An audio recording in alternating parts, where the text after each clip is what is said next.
وذكر فإن الذكرى تنفع المؤمنين.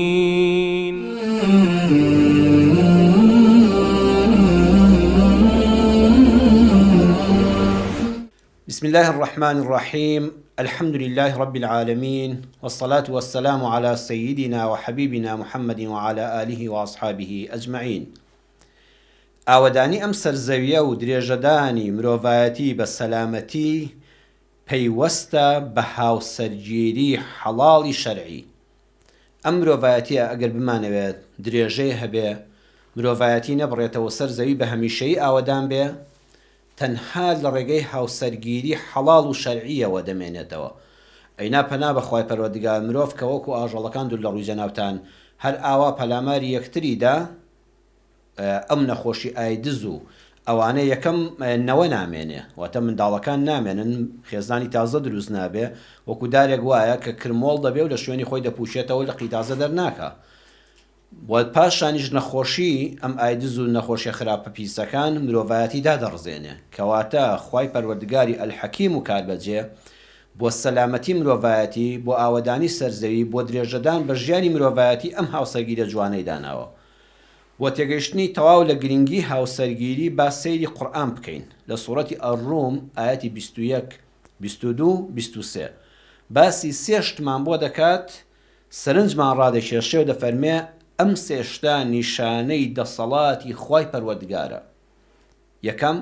ومن آياته أن خلق لكم من أنفسكم أزواجا لتسكنوا إليها وجعل بينكم مودة ورحمة إن في ذلك لآيات لقوم يتفكرون. ومن آياته لنشاني دا صلاة خواهي پروردگارا. أما بس با الله ذكره كلا خوتان هاوسري بو دروس كردون، واتا هاوسريش يعني تو أي بياي بريس هر وكو تو مروفا، هر وكو تو مروفا، هيج كموكوريكي نية لچاوتو دا، كواتا ويكدلن آفرد ضعيفة و آفرد وايا و آفرد كمترة و آفرد عقلي نقصانة بهش شوية غرازنية. خوای پەروەردگار دەفەرمێ ئافرەت وەکو تۆ مرۆڤە، وەکو تۆ هەست و سۆزی هەیە، وەکو تۆ شعوری هەیە، وەکو تۆ توانای هەیە، بەڵام بە دەوری خۆی ئێوە وەکو شەو و ڕۆژوان تەواوکەری یەکترن، هیچتان فەزڵتان نییە بەسەر ئەوانی ترتاندا. ئامانج لەم هاوسەرگیریە چییە؟ لیتەسکونوا ئیلەیها، بۆ ئارامگرتنی دڵە، بۆ ئارامبوونەوەی مرۆڤە لە پەنای یەکتردا. سبحان الله، بەڕێزان تەماشاکە کچێک لە ماڵی باوکیدا، یعنی وەکو شاژن خزمەت دەکرێ، لە ژووری نووسنی کەم نییە، خواردن دەخرێتە بەردەمی، چی موبایلی گرانبەها لە بەردەستیایەتی، هێڵی ئەنتەرنێتی کراوەی هەیە، زانکۆ بە دڵی خۆی، باوکی ئۆتۆمبیلی بۆ دەکڕێ، هەموو شتێکی هەیە، کەچی ئەم کچە یعنی لە ماڵی ئەو باوکەدا وەکو میوانێک وایە، يعني هەست بکە بە قەلەقی، بە دڵ ناڕەحەتی، کە گەیشتە ئاستی شوکردن و ئاستی تەمەنی دیاریکراوی خۆی، هەست بە قەلەقی و دڵ ناڕەحەتی دەکا، چاوەڕێیە بگاتە شوێنێک، ێ باشە خۆ لە ڕووی مادیەوە لە هیچی کەم نییە، ئێستا وەکو شاژن خزمەت دەکرێ، کەچی حەز دەکا بچێتە پەنای پیاوێکەوە، دەستگیرانەکەیەوە، هاوسەرەکەی لەوێ خزمەت بکە، لە ماڵی باوکی خزمەت دەکرێ، لەوێ حەزی بە خزمەتکردنە بۆی ئارام بگرێ. کوڕێکیش بە هەمان شێوە هەر قەلەقە، وەکو باڵندەیەک وایە باڵەتەپەیەتی و ناڕەحەتە تا دەگەڕێتەوە هێلانەکەی. بەڕاستی ماڵ هێلانەیە بۆ ژن و مێرد، شوێنی ئارامگرتنە. مرۆڤی ڕاستەقینە، کەسێک کە بەڕاستی خێزانی خۆی خۆش بوێ، لە ژیانی هاوسەری تێگەیشت بێ، لە هیچ شوێنەکە ئارام ناگرێت تا دەگەڕێتەوە لای هاوسەر و هاوژینەکەی خۆی، لە پەنا ئەوە ئارام دەگرێت. وجعل بينكم مودة ورحمة. خوای پەروەردگار سبحان الله ئەو خۆشەویستیە دەخاتە نێوانیانەوە، یعنی تەماشاکە هەل لە دەقەی مارەکردنەوە ئەم کچە چەند ئەو کوڕەی خۆش دەوێ، ئەو کوڕە چەند ئەو کچەی خۆش دەوێ، بە دوورکەوتنەوەی فرمێسک دەبارێنن بۆ یەکتر. وەڕەحمە، پاشان کە دوای چەند ساڵێک لە هاوسەرگیری هەر ئارەزوو بازیەکە کز بۆتەوە، کەم بۆتەوە، ئەمجا چەند بە زەیان بە یەکادێتەوە. حسێریکە ئەو پیرێژنە پەرۆشی ئەو پیرەمێردەیەتی، ئەو پیرەمێردە پیرێژنەکەی خۆی پەنجەیەکی تۆزە ببڕێ، ئارامی لێ هەڵدەگیرێ، ئەوە نە هاوسۆزە بۆی، ئەمە هەموو پەروەردگار دەیکا. خوا دەفەرمێ سەیری دەسەڵاتی پەروەردگارکەن لە ناو خێزانەکانی خۆتاندا، لە ژیانی هاوسەریتاندا. خاڵی دووەم: ومن آياته خلق السماوات والأرض. لە گەورەی و دەسەڵاتی پەروەردگارە دروستکردنی ئەو ئاسمانانە و ئەم زەویە. خی پەروەردگار دەفەرمە سەیری خۆر، مانگ، ئەستێرەکان،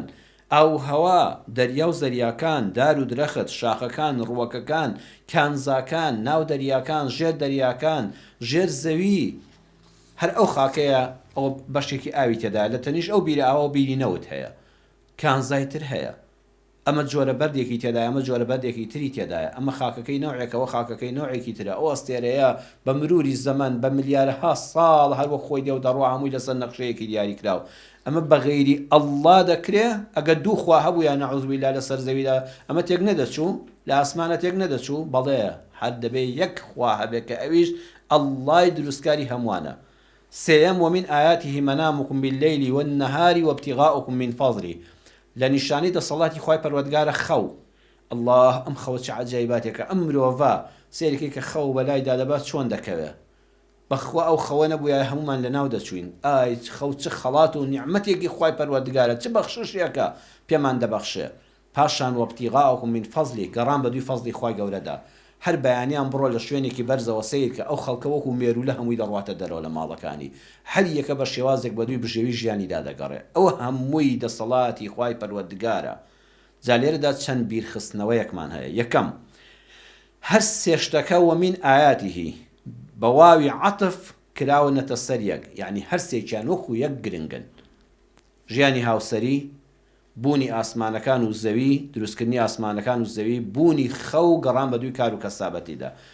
دووشت کە بە واوی عەتف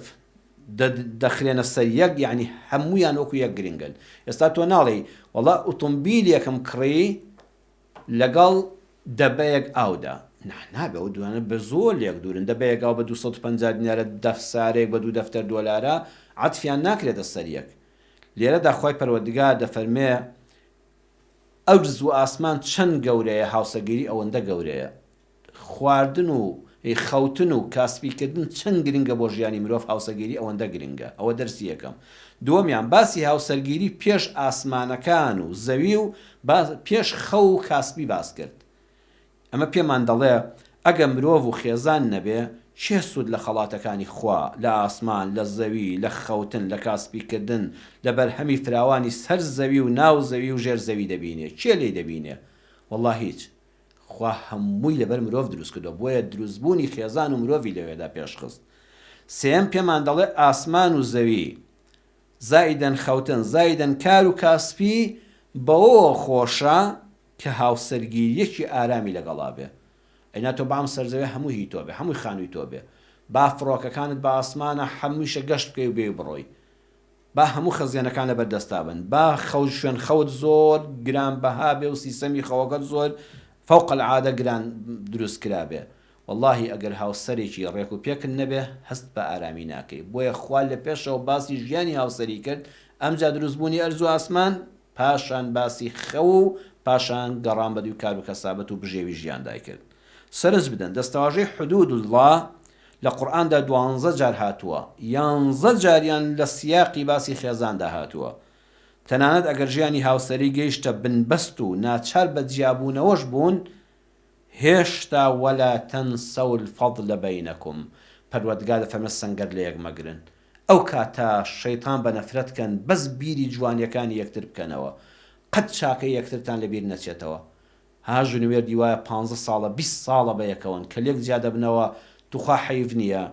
بە دوی خراپەیەکا بگەڕێن. ئەم قورئانە پڕبەرەکەتە، ئەم یاسا ئیلاهی ڕەحمەتە چەند جوانە، بەس بیر لە چاکەی یەک بکەنەوە، توخوا بیر لە خراپەکانی یەکتر مەکەنەوە. تخوا دوو دەستگیرانەکە بەس بە دەستگیرانیش لێک جیا ببنەوە، حەلانی کەم ڕۆژێ بە قوربانی یەکتر بوون، ڕۆژە شەیدای یەکتر بوون، بەس بیری چاکەکانی یەکتر بکەنەوە. وەڵڵاهی ئەم کوردستانی ئێمە نمونەی ئەوەنە جوانی تێدایە. بەبێ ناوهێنان لە شاری سلێمانیدا یەکێ لە مامۆستایان و بەڕێوەبەری خوێندنگاکان لە خێزانی جیا دەبێتەوە دوای تەمەنێک، هەردووشیان کەسی چاک بەڵام بەیەکەوە ناگونجێن. مامۆستاکە لە کۆتایی تەمەنە جەڵتە لێی دەدا، یعنی پارچەیەک گۆشت بەس دەبێت خواردنی بەدەمەوەکەی و پاشیکەیەوە. کوڕ ژنی هێناوە کچ شووی کردووە، بەس سەرەیەکێ دەچێت بۆ لای هاوسەری بەڕێزی، دەچێت بۆ لای مامۆستایەکی بەڕێزی ئاینی ئەم شاری سلێمانی، پێی دەڵێ مامۆستا هاوسەرم کە جەنابەت دەیناسی و بەشێک بۆ لە ئێوە، دەڵێ مامۆستای هەمومان بوو، هاوڕێی هەمومان بوو، ئەڵێ چاڵتە لێی داوەڵە وڵات چوون بۆ لای پارچەیە گۆشتە لەسەر جێگاکە، ئەڵێ مە چەند ساڵێکە لێک جیابووینەوە، ئەڵێ بەداخەوە ئاگادارم، ئەڵێ بەڵام ئێستا من بۆ یەک پرسیاری شەرعی هاتووم لە ڕووی شەرعیەوە دروستە بڕۆم خزمەتی بکەم چونکە کوڕەکان ژنیان هێناوە کچەکان شویان کردووە ئێستا سەرایان بۆ داناوە هەر شەو ڕۆژ یەکێک لای بێ وەگونەعبار نابم من ژنی ئەو نەماوەم بەس ئەم پیاوە ڕاستە بەیەکەوە نەگونجین بەڵام زۆر چاکەی بەسەرمەوە هەبوو لە ژیانی هاوسەریدا باوکی کوڕ و کچەکانمە چەند ساڵ بەیەکەوە خەوتوین چێژمان لە یەکتر بینیوە بە حرمەتەوە لەگەڵ ماڕەفتاری کردووە خزمەتی کردوم بۆ کەس و کارم باش بووە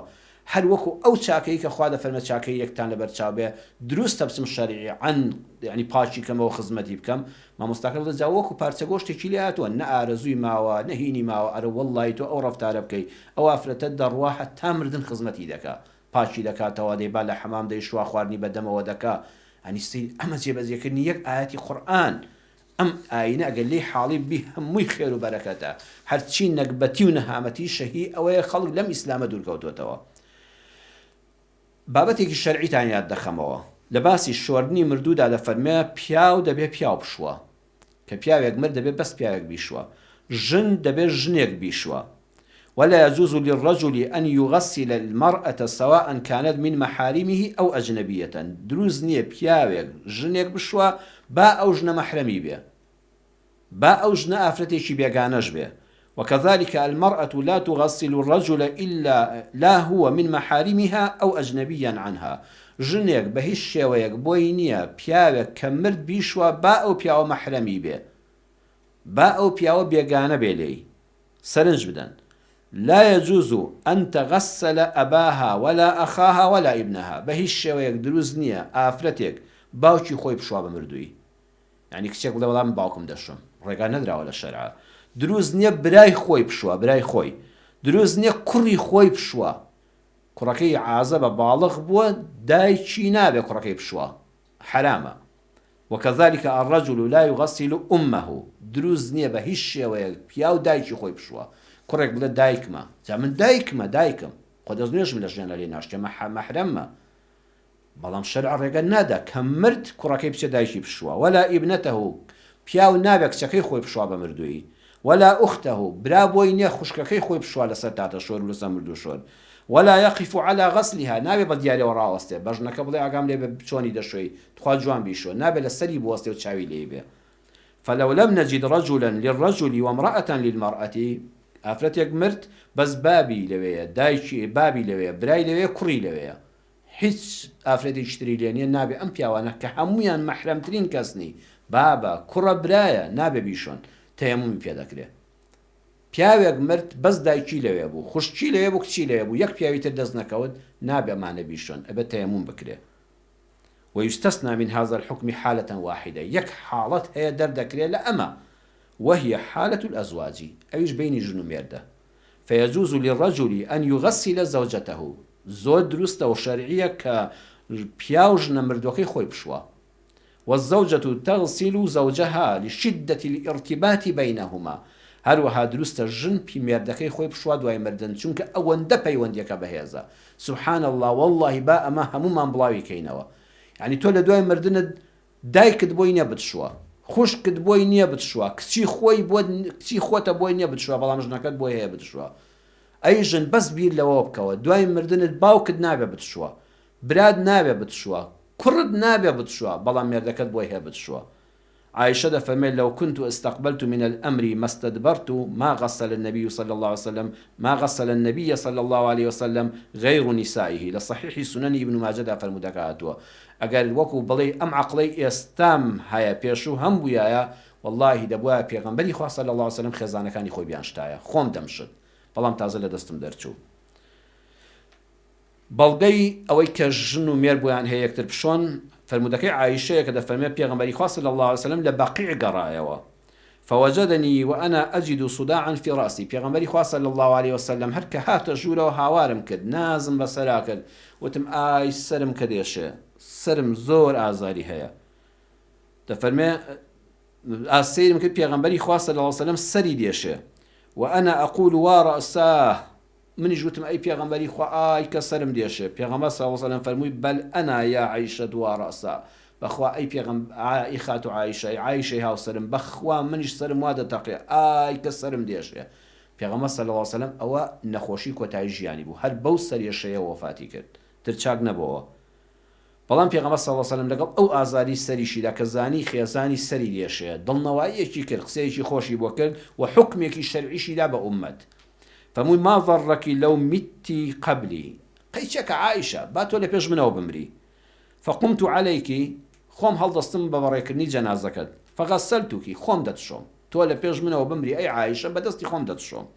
وكفنتوکی خۆم کفنت دەکەمە بەر وصليت عليكي ونوێژی مردوش لەسەر دەکەم ودەفەنتوکی بەدەستی خۆم دەتخەمە قەبرەکەتەوە بەڵام خاتو عایشەوتی نانەنە بەخواشتی وا قبوڵ نییە ئەو بەرەکەتەم ناوێ دوایی من بڕۆی بۆ لای ژنێکی تر لەو کاتەدا غیری هەردەجوڵێ نەوەڵڵا ئەم هەموو چاکەیەم ناوێ بەس بۆ ئەوەی لە دوای من نەڕێ بۆ لای ژنێکی تر دەفەرمە حەدیسەکە بۆ شێوەیە پێغەمبەر صلی الله علیه و سلم زەردەخەنەیەکی جوان و نەرمی بۆ کرد یعنی غیرەی ژنانەی خوێندەوە فەرمی سوبحان الله ژنان چۆنن هێشتا پێی خۆشە هەر بۆ ئەو بێ حەز ناکەم تۆ بمشۆی کفنم کەی بەدەستی مبارەکت بمخەیتە قەبرەوە نوێژم لەسەر بکەی کە خوا لە هەموو شتێکم خۆش دەبێ بەڵام دەتەوێت دوای بڕۆی بۆ لای ئافرەتێکی تر نا با ئەومان نەبێ لە بینە ئیمامی ئەبوبەکر لە سەرمەرگا وەسیەتی کرد فەرمووی ئەوصى أن تغسله زوجته السيدة أسماء بنت عميس ئیمامی ئەبوبەکر وەسیەتی کرد فەرمووی کە مردم با هاوسەری ژیانم خۆشەویستەکەم ئەسمای کچی عومەیس بمشوە وتیان بۆ فەرمووی إن ذلك أقرب إلى قلبي دڵم بەوە ئارام دەبێ وبالفعل غسلته بعد موته وبدڵنیاییشەوە کە ئیمامی ئەبوبەکر وەفاتی کرد خاتو ئەسمای کچی عومەیس بەدەستی خۆشتی و کفنی کرد ئەم بابەتە شەریعیەمان باس کرد بەڕێزان سەیری کە ئەمە ئیسلامی ئێمەیە لە باسی مردندا لە باسی شۆردنی مردوودا لە باسی کفن و دفن و بەجێهێشتنی دنیادا ئیسلام باسی خۆشەویستی دەکا باسی ژیانی ژن و مێردایەتی دەکا بەبیر ژن و مێردی دەخاتەوە ها کە دڵێ مرد هەموو شتێک تەواو دەبێ لە مردنا پێمان دەڵێ ئاگات لە هاوسەرەکەت بێ لە دەستی نەدەی گەورەترین سەرمایە ژیانتە بە هاوسەرەکان دەڵێ لەم حکومە شەریعیەدا ئەی ئافرەت کوڕە ئاگال لە دڵی کچی باش ئاگال لە دڵی مێردەکەت بێ ئەوە تا باوکت ئاخر چێ لە باوک دڵسۆستەرە بۆ کەس ئەوە تا کوڕی خۆت ئەوە تا برای دایک و باوکیت مافی ئەوەی نییە لە دوای مردن چای بەلاشت بکەوێ بتشوا کفنت کە دەستی یعنی بێ لەسەر جەنازەکەت بەڕووتی بتبینێ بەڵام مێردەکەت ئەو مافەی بۆ هەیە و جێگەی خۆشیەتی ئەی پیاو تۆش بۆ هیچ کەسێک دڵی هاوسەرت مەڕەنجێنە ئەوە تا دایکی خۆت خوشکی خۆت کچی جگەرگۆشەی خۆت مافی ئەوەی نییە بە مردووی دەستت لێدا و بێ ئاوت پێداکەوە بتشوا پاکت کاتەوە و کفنت کە بەڵام ژنەکەت بۆی هەیە ئەم ئیسلامە جوانەی ئێمە لە باسی مردنا باسی ژیانی تێدایە کە ئەوەش بەز لە ئیسلامدا هەیە والسلام عليكم ورحمة الله وبركاته وذكر فإن الذكرى تنفع المؤمنين